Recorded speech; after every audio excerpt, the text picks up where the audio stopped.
Assalamualaikum warahmatullahi wabarakatuh. Kita lanjut ya untuk pembelajaran kita. Di sebelumnya kita sudah membahas tentang perulangan. Oke, kita sudah belajar tentang perulangan. Nah, pada video kali ini kita akan membahas tentang array. Sebenarnya ini sepertinya fungsinya keduanya sama. Perulangan itu kita ingin mengulang jika datanya banyak, sedangkan array jika variabelnya banyak maka kita cukup dengan menggunakan array aja. Kita cukup gunakan array saja, maka kita cukup hanya menggunakan satu variabel tapi yang sejenis. Misalnya nama, ada nama mahasiswa 1, 2, 3. Nah, kita nggak perlu repot-repot nama mahasiswa 1, nama mahasiswa 2, nggak usah, tapi cukup dengan menggunakan array. Nah, array itu ada dua macamnya. Ada array satu dimensi dan juga ada array dua dimensi. Oke ya, nah pada video ini kita akan belajar bagaimana cara menggunakan array. Oke, kita contoh menggunakan kita menggunakan daripada array sederhana. Array satu dimensi integer, angka sama dengan 10, 20, 30, 40, 50. Oke, kemudian console teoretan isi array kedua, kemudian titik koma. Nah, biasanya kalau di array itu digabungkan dengan for, dengan perulangan. For in sama dengan 0, kemudian titik koma i harus lebih kecil dari angka titik len. Ini angka titik len ini maksudnya panjangnya ini. Nanti saya jelasin angka titik len itu maksudnya apa. Kemudian titik koma i tambah, kemudian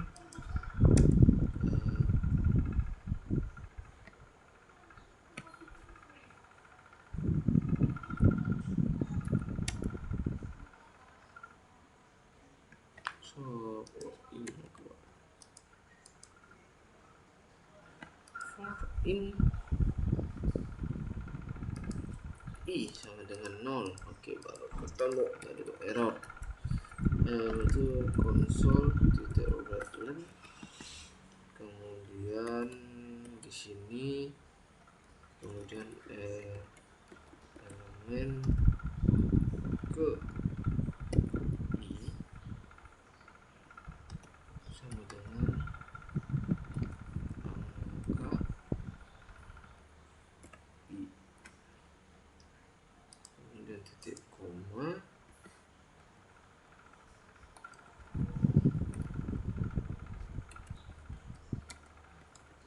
console titik overlap. Oke, kita coba jalankan .NET Run. Dia akan munculkan data seperti ini. 1, 2, 3, 4, 5. Nah, saya jelaskan. Ketika kita ingin menggunakan yang namanya array pada variabel tipe data, kita harus wajib menggunakan yang ini. Kalau dia sudah ada simbol seperti ini, berarti ini menandakan dia adalah array. Nah, ini adalah nilainya.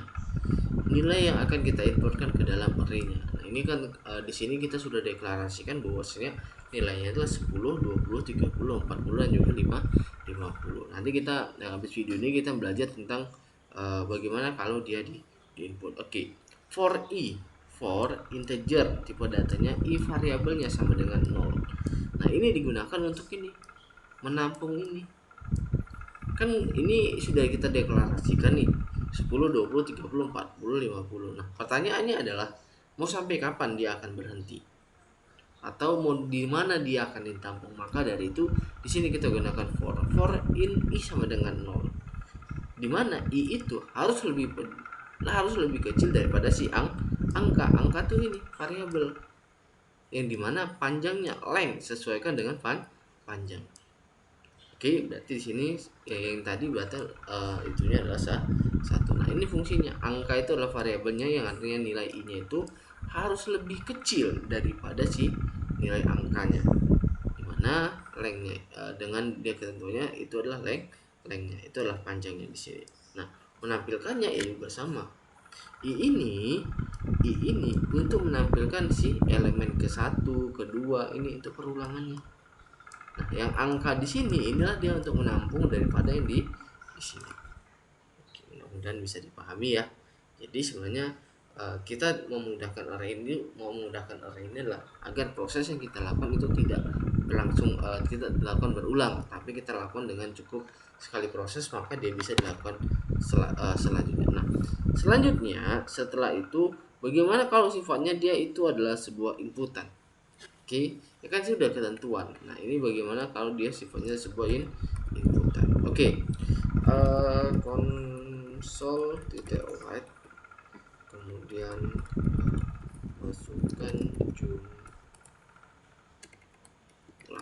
data kedua, kemudian integer jumlah sama dengan int titik parse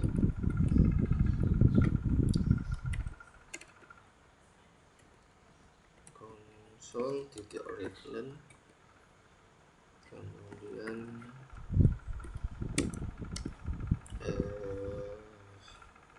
integer, kemudian tipe datanya itu saya buat angka sama dengan new integer dan jumlah.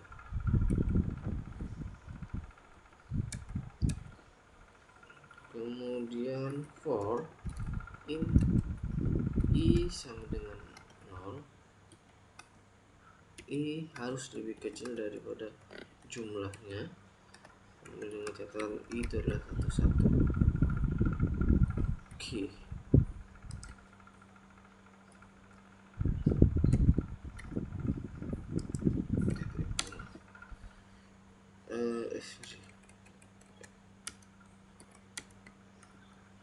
Kemudian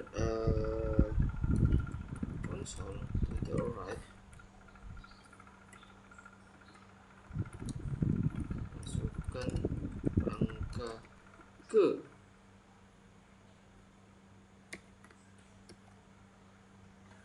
i plus 1 titik 2 titik koma, kemudian console titik write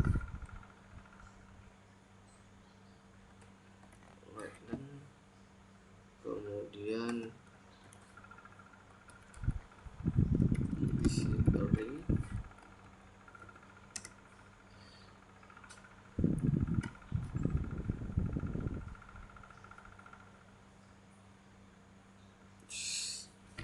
oke sebentar dulu, for in masukkan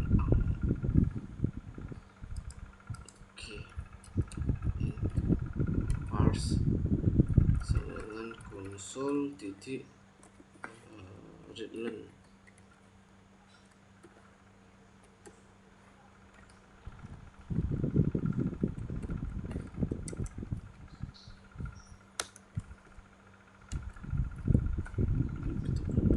aja.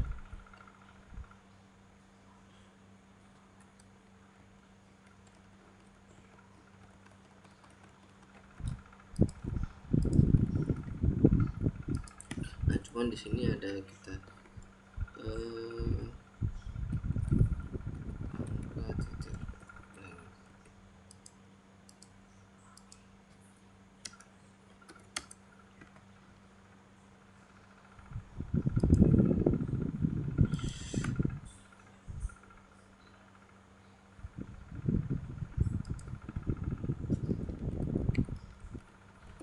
Redland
I sama dengan 0, I angka titik X. Oke, kontrolan elemen ke I sama dengan angka. Oke.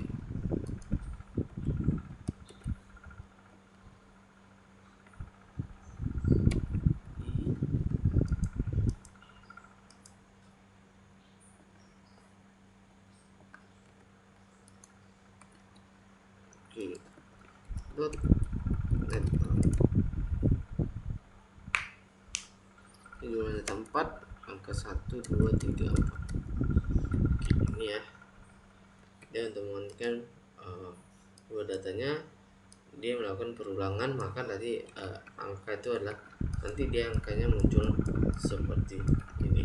Ini untuk array 1 dimensi. Nah, bagaimana untuk array 2 dimensi? Nah, di sini ini saya hapus saja ya. Ini saya hapus saja untuk array 2 dimensinya. Oke, untuk array 2 dimensi saya buat langsung aja ya.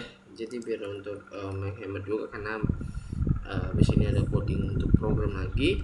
Nah, jadi array 2 dimensi itu kita menggambarkan seperti dengan matriks. Ini ada baris, ada kolomnya. Seperti ini gambarannya.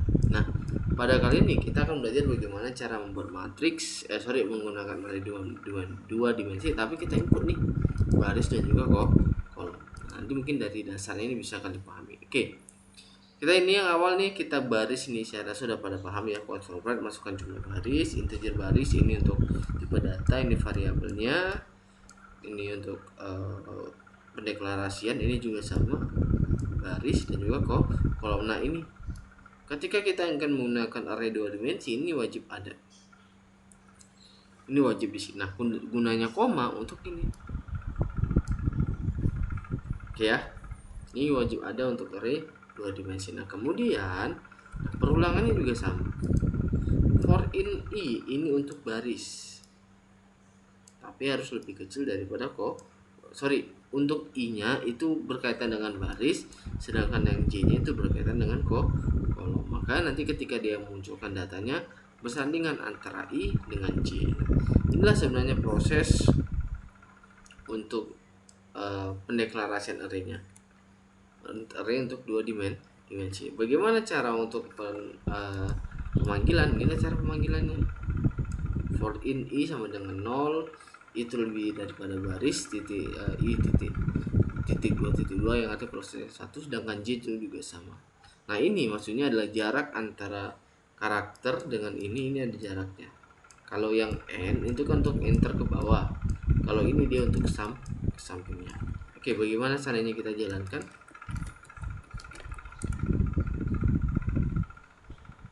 Oke, di sini langkah awal seperti di sini, kita disuruhkan masukkan jumlah baris dan juga jumlah kolom. Oke, misalnya kita barisnya misalnya 4, kolomnya 3. Nah, berarti kita disuruh menginputkan di data yang 0, 0, 0.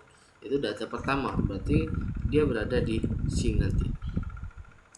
Ya kan, misalnya kita buat barisnya 4, 1, 2, 3, 4. Kolomnya kan 3, 1, 2, 3. Sudah. Berarti dia posisinya itu di sini 0, 0.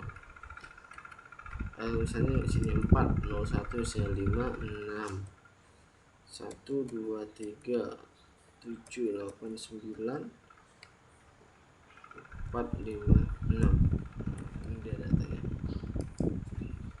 Ini datanya ketika diproses.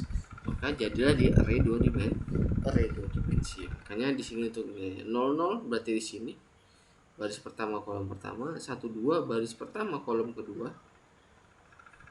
Oke. Kemudian di sini dan seterusnya. Oke ya.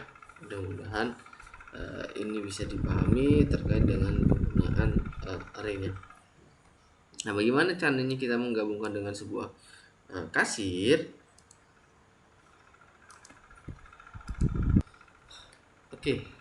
Bagaimana caranya array ini kita gunakan dalam sebuah coding sederhana? Nah, di sini saya sudah ada untuk codingnya ya, sudah ada codingnya. Jadi untuk menghemat waktu aja, karena saya rasa ini kita terfokus pada menjelaskannya saja. Oke. Nah, di sini ya ini integer jumlah barang untuk ini Dia di awal ini katakan ditanyakan berapa banyak jumlah barang yang kita beli. Di sini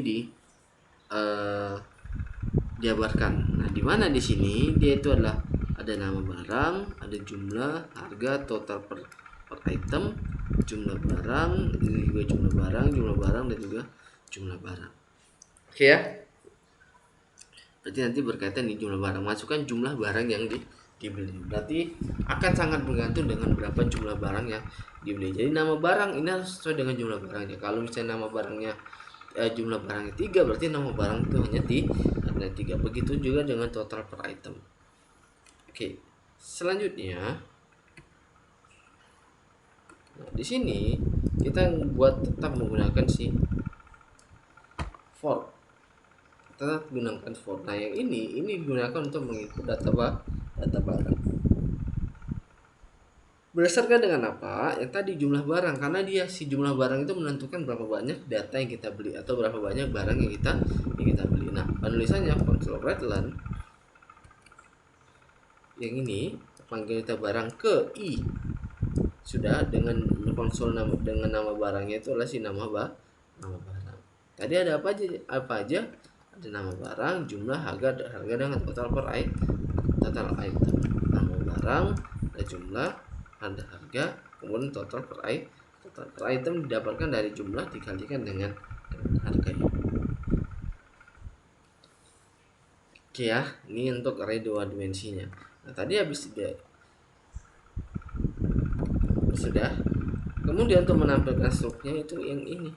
Nah, tadi kalau T itu dia akan antara nomor dengan nama itu adalah ada berjarak. Dia enggak dia rapat. Kalau enggak ada ini atau kita spasi, maka nanti dia di sininya ini tidak akan renggang, tapi dia akan menjadi satu. Oke ya. Nah, pendeklarasinya ini sebenarnya proses untuk array 2 dimensi. Ini proses untuk array 2 dimensi. Ini bagaimana untuk inputannya. Oke. Kita ulangin sini. For in i sama dengan 0, i harus lebih kecil daripada jumlah barang. Berarti yang artinya adalah perulangannya itu berdasarkan i, tapi i ini harus tidak lebih dari jumlah barang. Nah, ini salah satu juga kelebihan daripada si array. Kita nggak usah capek-capek deklarasi ke bawah, tapi itu bisa ke samping semua dan itu untuk baca. Jadi untuk menampilkannya itu adalah yang ini tadi untuk menampilkan nomor, ini nama barang untuk nama, kemudian jumlah barang itu jumlah, kemudian harga itu harga barang, total per item itu adalah total barang. Nah, itu sebenarnya sudah ada semua. Sudah. Nah, selanjutnya ini untuk panggilannya total belanja maka akan seperti bagaimana cara kita menjalankan. Oke, coba kita menjalankan .NET Run. Oke, masukkan jumlahnya misalnya 3 pulpen, harga barang 3000, harga satuan jumlah berikut 3000. Oke, kita asal aja dulu ya. Oke, .NET Run kita coba jalankan. Oke, misalnya jumlah belinya 3, nama barang utama misalnya sampo, banyak ini juga 4, harganya misalnya 10.000, 12.000. Oke, kedua misalnya sabun 5 itu harga 3.000. Kemudian misalnya